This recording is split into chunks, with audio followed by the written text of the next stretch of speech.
ఆస్తులన్నీ వదులుకొని నచ్చిన అమ్మాయిని పెళ్లి చేసుకొని సంతోషంగా ఉన్నాను. దీన్ని రోడ్డున పడటం అంటారు. దీన్ని రోడ్డున పడ్డం అనరు. రోడ్డున పడడం అంటే ఏంటో త్వరలోనే నీకు ఈ అనామిక తెలిసేలా చేస్తుంది.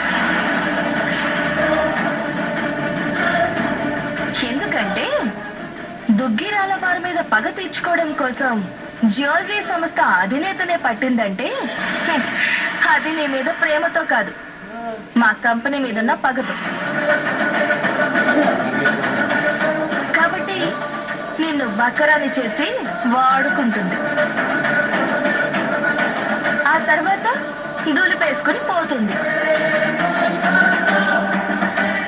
దీని బతుక్కి ఏ పేరు పెట్టాలో కూడా తెలియట్లేదు.